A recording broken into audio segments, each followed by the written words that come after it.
Hello everyone. आज हामी approach of human resource प्लानिङको बारेमा डिस्कस गर्न गइरहेछौँ होइन। अब ह्युमन रिसोर्स प्लानिङको एप्रोचेसहरू के हो, कसरी अब ह्युमन रिसोर्स प्लानिङहरू फर्मुलेट हुन्छ एउटा अर्गनाइजेसनमा, त्यो कुराहरू हामी डिस्कस गर्छौँ। मेन एप्रोचहरू के हो त्यो कुराहरू होइन। अब ह्युमन रिसोर्स प्लानिङ भनेको चाहिँ के हो त, एउटा मेकानिजम हो जसले चाहिँ ह्युमन रिसोर्सहरूलाई फोरकास्ट गर्ने काम गर्छ होइन। उनीहरूलाई स्पेसियल टास्कहरू पर्फर्म गर्नको लागि असाइन गराउने, त्यो कुराहरू गर्नलाई हेल्प गर्छ। अब इट ह्युमन रिसोर्स प्लानिङले चाहिँ के गर्छ त, स्किल रिक्वायरमेन्ट अफ इम्प्लोइज होइन। त्यो काम कुनै पनि जब गर्नको लागि चाहिँ स्किल रिक्वायरमेन्टहरू के कस्ता छन् त्यो कुराहरूलाई पनि एक्सेस गर्छ। अब ह्युमन रिसोर्स प्लानिङको चाहिँ अब अप्रोचेसहरू छ होइन। अप्रोचेसकोमा चाहिँ हाम्रो तीनवटा अप्रोचेसहरू छ। त्यो तीनवटा अप्रोचेसको चाहिँ हामी सर्ट डिस्क्रिप्सन गर्छौँ र त्यसै गरी अरू हाम्रो ट्रेडिसनल अप्रोच र स्ट्राटेजिक अप्रोचको बारेमा पनि डिस्कस गर्छौँ। तीनवटा अप्रोचमा चाहिँ के छ त, क्वान्टिटेटिभ एप्रोच एउटा भयो, त्यसै गरी क्वालिटेटिभ एप्रोच भयो र थर्डमा मिक्स्ड एप्रोच होइन। क्वान्टिटेटिभ एप्रोच र क्वालिटेटिभ एप्रोच अनि मिक्स्ड एप्रोच। अब क्वान्टिटेटिभ एप्रोचबाट जाउँ, नम्बर 1 बाट। क्वान्टिटेटिभ एप्रोच भनेको चाहिँ यो के हो त भन्दा, known as top down approach of human resource planning. Quantitative approach लेखिहालौँ होइन। त्यसै गरी टप डाउन एप्रोच भन्छ। टप डाउन एप्रोच भनेको चाहिँ के हो त, टप लेभलले चाहिँ अब इफोर्ट लगाउने होइन। यो प्लानहरू बनाउन, यसको ड्राफ्टहरू प्रिपेयर गर्नको लागि चाहिँ टप लेभलले इफोर्ट लगाउँछ भने top level effort for preparing plan हो। यस्तो खालको कुराहरू अब टप लेभलले इन्सिस्ट गर्यो भने हामीले त्यसलाई क्वान्टिटेटिभ एप्रोच भनेर भन्छौँ। अब यो कुराहरू चाहिँ केमा बेस्ड छ त भन्दा, based on the analysis of human resource management information system भनेर हामीले HRIS भन्छौँ, ह्युमन रिसोर्स इन्फर्मेसन सिस्टम भनेर भन्छौँ। ह्युमन रिसोर्स इन्फर्मेसन सिस्टममा चाहिँ यो कुराहरू बेस छ। यो त्यो अन्तर्गत चाहिँ बेस भएर यसले एनालाइसिस गर्ने कामहरू गर्छ। Quantitative approach. अब क्वान्टिटेटिभ एप्रोचमा चाहिँ के हुन्छ त, हाम्रो यसमा चाहिँ क्वान्टिटेटिभ टुल्स र टेक्निक्सहरू हुन्छ होइन।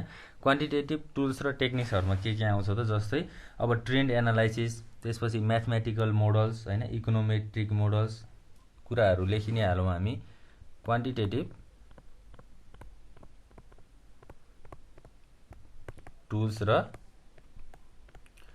टुल्स एन्ड टेक्निक्समा चाहिँ के कुराहरू आउने भयो त, एउटा छ ट्रेन्ड एनालाइसिस होइन। अब के कस्तो ट्रेन्डहरू चलिरहेको छ मार्केटमा होइन, मार्केटमा कसरी अब सामानहरू मार्केटमा बिकिरहेको छ, ट्रेन्ड एनालाइसिस गर्ने। त्यसै गरी म्याथमेटिकल मोडल भयो। त्यसै गरी थर्डमा छ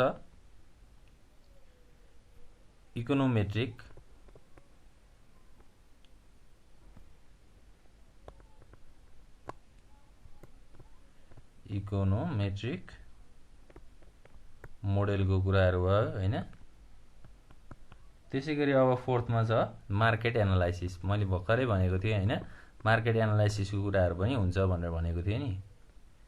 ल, यो कुराहरूलाई चाहिँ एउटा क्वान्टिटेटिभ टुल्स र टेक्निक्सहरूको यो अप्रोचबाट जाँदाखेरि चाहिँ यस्तो खालको टुलहरू युज हुन्छ। यो बेस्डमा चाहिँ हाम्रो HR प्लानिङहरू क्वान्टिटेटिभ एप्रोचबाट बनाइन्छ होइन। जस्तै मैले अघि ह्युमन रिसोर्स इन्फर्मेसन सिस्टमको बारेमा भनेको थिएँ, त्यसै गरी अब HR इन्भेन्टोरी पनि हुन्छ है। HR इन्भेन्टोरी के हो त, HR इन्भेन्टोरी भनेको कुनै पनि इम्प्लोइजहरूको अब उनीहरूको लेभलको स्किल नलेजहरूलाई चाहिँ लिस्टिङ गर्ने होइन, के कस्तो नलेजहरू छ त्यो कुराहरू, र उनीहरूको एउटा पर्सनल डिटेल्स लिने कामलाई हामीले HR इन्भेन्टोरी भन्थ्यौँ। त्यो आधारमा अथवा त्यो बेसमा चाहिँ यसले एनालाइसिसहरू गर्छ भनेर भनिएको छ क्वान्टिटेटिभ एप्रोच होइन। अब मेजर रोल चाहिँ कसको हुन्छ त यो एप्रोचमा, major role is played by top level management.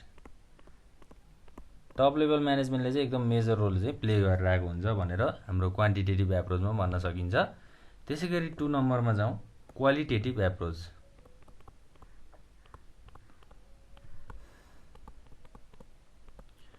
Qualitative एप्रोचमा के हुन्छ त, this is also known as bottom up approach हैन। यसलाई चाहिँ हामीले के भन्न सकिदो रहेछ त, बटम अप एप्रोचको रूपमा चाहिँ हामीले भन्न सकिदो रहेछ एप्रोच। र अब यो अन्डरमा चाहिँ अब सबअर्डिनेट्सहरुले चाहिँ इफेक्ट गर्छन् हैन। Subordinates makes the effect, ordinates makes the effort for preparing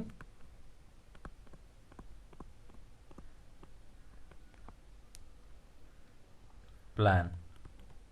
human resource प्लानमा चाहिँ अब यो अप्रोचमा चाहिँ सबअर्डिनेट्सहरुले चाहिँ अब इन्सिस्ट गर्ने अथवा इफोर्टहरु दिने काम गर्दो रहेछन्। अब यो कुराहरुले चाहिँ के फोकस गर्छ त भन्दा, it focuses on individual employee concerns, भनेको एउटा इन्डिभिजुअल इम्प्लोइलाई चाहिँ फोकस गर्ने काम गर्दो रहेछ हैन। अनि it focuses on employees training and development हैन। क्वालिटेटिभ एप्रोचले चाहिँ के कुराहरुमा फोकस गर्छ त, फोकस अन इम्प्लोइज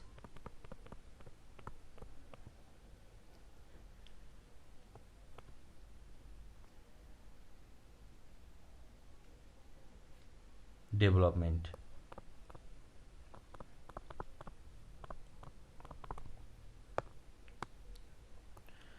अब डेभलपमेन्टहरुमा फोकस गरेर के कुराहरु गर्छ त, जस्तै ट्रेनिङहरु दिने हैन, त्यसपछि डेभलपमेन्ट गर्ने, क्रिएटिभिटीहरु उनीहरुलाई प्रोवाइड गर्ने, यस्तो कुराहरु भयो। त्यसैगरी क्वालिटेटिभ एप्रोचमा चाहिँ के पनि हुन्छ त, कम्पेन्सेसन एन्ड इन्सेन्टिभ्स हैन। कम्पेन्सेसन र इन्सेन्टिभ्सहरु चाहिँ अब प्रोवाइड गरिएको हुन्छ। जस्तै सेफ्टी एन्ड वेलफेयरको कुराहरु भयो, सेफ्टी एन्ड वेलफेयर। त्यसैगरी मोटिभेसनको कुराहरु, अनि त्यसपछि प्रमोसनको कुराहरु हो। यस्तो खालको कुराहरुलाई पनि अब एउटा इम्प्लोइजहरुमा चाहिँ कन्सर्न गर्ने अप्रोचलाई हामीले क्वालिटेटिभ अप्रोच भन्छौं। अब यो अप्रोचमा चाहिँ मेजर रोल कसले प्ले गरेको हुन्छ त, major role is played by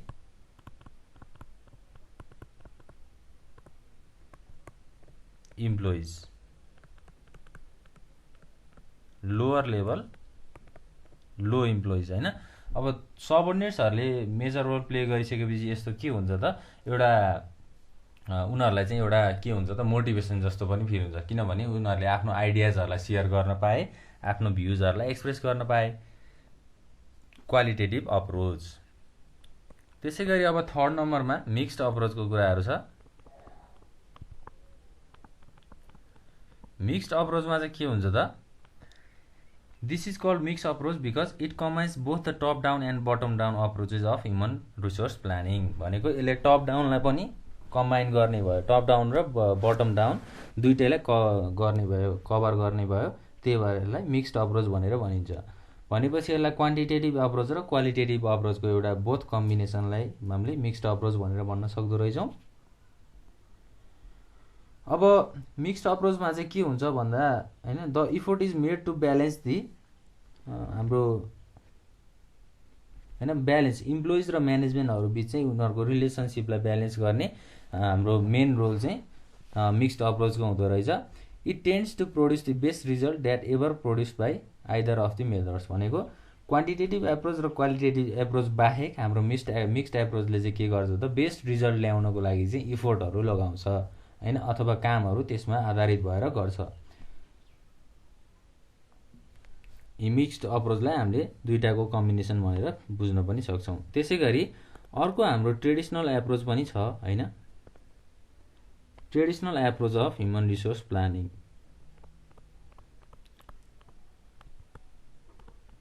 traditional एप्रोचमा चाहिँ के हुन्छ त, यो चाहिँ एउटा hard approach of human resource planning हो, जसले चाहिँ के गर्छ त, It makes sure that right number and kind of employees are recruited at the right time and place. जस्तै termed as a hard approach,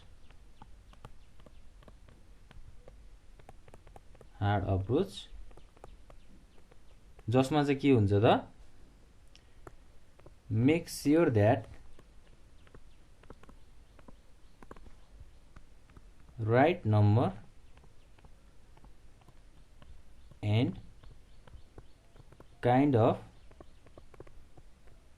employees are recruited at the right time and place हैन। Right ठाउँमा right समयमा चाहिँ अब इम्प्लोइजहरूले चाहिँ आफ्नो कामहरू गरिरहेका छन्, आफ्नो राइट नम्बरको हैन क्वान्टिटीहरू, अब इम्प्लोइ कति इम्प्लोइजहरू छन् त्यहाँ, त्यो कुराहरूलाई चाहिँ अब एउटा इस्योर गर्ने कामलाई चाहिँ हामीले ट्रेडिसनल अप्रोच भनेर भन्छौँ। अब ट्रेडिसनल अप्रोचमा चाहिँ हामीले यसलाई हार्ड अप्रोच किन भनियो त भन्दा यसले चाहिँ के कुराहरू इन्क्लुड गर्छ त, क्वालिटेटिभ अप्रोचलाई नि इन्क्लुड गर्छ र क्वान्टिटेटिभ अप्रोचलाई पनि इन्क्लुड गर्छ हैन। जस्तै हामीले माथि भर्खर कुरा गरेका थियौँ क्वालिटेटिभ र क्वान्टिटेटिभ अप्रोचको बारेमा हैन। त्यो दुईटै कुराहरूलाई चाहिँ ट्रेडिसनल अप्रोचले चाहिँ के गर्छ त, इन्क्लुड गर्छ हैन। दुईटै एप्रोचहरूको आधारमा चाहिँ यसले काम गर्छ।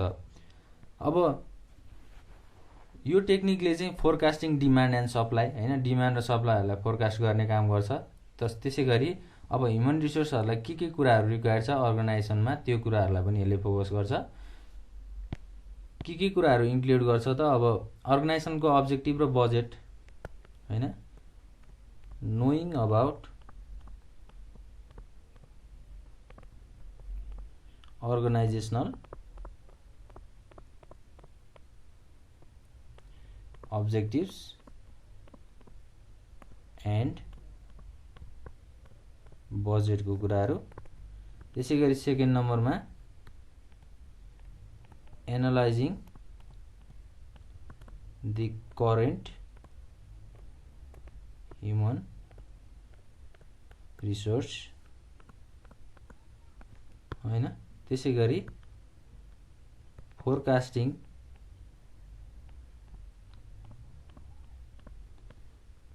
अब इन्टरनल र एक्सटर्नल इन्भाइरोमेन्टहरूलाई अथवा ह्युमन रिसोर्सहरूलाई चाहिँ के गर्ने, एनालाइज गर्ने।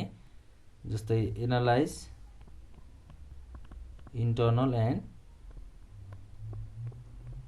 एक्सटर्नल ह्युमन रिसोर्स, यो कुराहरूलाई चाहिँ एउटा ट्रेडिसनल अप्रोचले चाहिँ अब इन्क्लुड गर्छ, अथवा हाम्रो एचआर प्लानिङ ह्युमन रिसोर्स प्लानिङमा चाहिँ यो मेथडबाट चाहिँ यस्तो कुराहरूलाई इन्क्लुड गरिएको हुन्छ भनेर भन्न सकिन्छ। त्यसै गरी अब अर्को अप्रोच भनेको के छ त 2 नम्बरमा, स्ट्र्याटेजिक अप्रोच। अब हामीले अगाडि कुराहरू गर्दाखेरि स्ट्र्याटेजिक प्लानिङको कुराहरू धेरै नै गरिसकेका छौँ हैन। अब स्ट्र्याटेजिक अप्रोचबाट चाहिँ एचआर प्लानहरू कसरी फर्मुलेट हुन्छ अथवा कसरी इन्टिग्रेटेड हुन्छ त भन्दा हैन, under this approach human resource plan and strategic plan are integrated to enhance employees performance हैन, एबिलिटी एन्ड नलेज। इम्प्लोइको पर्फर्मेन्स र एबिलिटी हैन, त्यो कामहरू गर्नको लागि उनीहरूसँग एबिलिटी र नलेजलाई चाहिँ के गर्ने त, इन्हान्स गर्ने हैन, ग्रो गर्ने कामलाई हामीले ह्युमन रिसोर्स प्लान अथवा स्ट्र्याटेजिक प्लान अथवा अप्रोच भनेर भनिदो रहेछ। अब त्यो कुराहरू चाहिँ कसरी गर्न सकिन्छ त हैन, एबिलिटी र नलेजहरूलाई चाहिँ कसरी इन्हान्स गर्न सकिन्छ भन्दा जस्तै अब इम्प्लोइजहरूलाई चाहिँ के गर्ने त, सफ्ट फ्याक्टर्स भनेको इम्प्लोइ क्रिएटिभिटी भयो हैन, इनोभेटिभ प्र्याक्टिसेसहरू, त्यसपछि वर्क फ्लेक्सिबिलिटी, काम गर्नको लागि अब सजिलो गराउने त्यो कुराहरू छ हैन। अब एचआर प्लानिङ चाहिँ के कुराहरूमा रिगार्डेड छ त, regarded as a result of interaction among environmental factors हैन। इन्भाइरोमेन्टल फ्याक्टरसँग चाहिँ एचआर प्लानिङ रिगार्डेड छ अथवा इन्टरेक्सन गर्छ।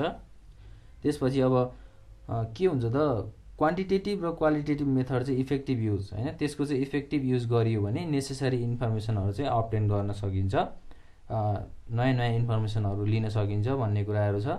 अब HR manager use their good intuition, judgement, experience and good conscience HR म्यानेजरले चाहिँ के गर्छन् त उनीहरूको जजमेन्ट अथवा एक्सपिरियन्स गर्ने तरिकाहरू राम्रोसँग युज गर्छन् भनेर भनिएको छ स्ट्र्याटेजिक अप्रोचबाट। मेन कुराहरू चाहिँ त्यही नै हो हैन। इम्प्लोइलाई चाहिँ इन्हान्स गर्ने, उनीहरूको एबिलिटी र नलेजहरूलाई इन्हान्स गर्ने कुराहरू भनेर बुझ्नु पर्यो स्ट्र्याटेजिक अप्रोचमा। र अब इम्प्लोइको क्रिएटिभिटीहरू हैन, उनीहरूलाई इनोभेटिभ प्र्याक्टिसहरू दिलाउने यस्तो खालको कुराहरूलाई हामीले यसमा लिन सकिन्छ। अब स्ट्र्याटेजिक अप्रोच चाहिँ के कुराहरूमा डाइरेक्टेड छ त, जस्तै डाइरेक्टेड टुवार्ड्स नम्बर फर्स्टमा त अब determining the organisational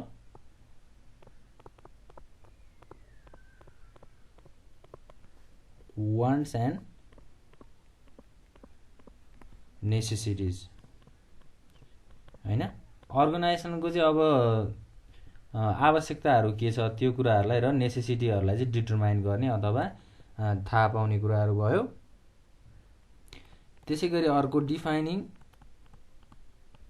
where the organization is now and where it wants to be in future भने यो भनेको चाहिँ एकदम इम्पोर्टेन्ट कन्सेप्ट हो है। अब अर्गनाइजेसन अहिले कहाँ छ र फ्युचरमा अर्गनाइजेसन कहाँ पुग्ने हो हैन, अर्गनाइजेसनको आवश्यकता अनुसार अर्गनाइजेसन फ्युचरमा कुन लेभलमा पुग्ने हो त्यो कुराहरूलाई डिफाइन गर्ने काम पनि हाम्रो स्ट्र्याटेजिक अप्रोचले गर्छ। त्यसै गरी अर्को छ फर्मुलेट प्लान्स एन्ड प्रोसिड्युर्स हैन। प्लान र प्रोसिड्युर्सहरूलाई पनि फर्मुलेट गर्ने काम चाहिँ हाम्रो स्ट्र्याटेजिक अप्रोचबाट चाहिँ हुने रहेछ। ल अब यही कुराहरू हामीले बुझ्नुपर्ने एप्रोचेस अफ ह्युमन रिसोर्स प्लानिङमा यति कुराहरू छ।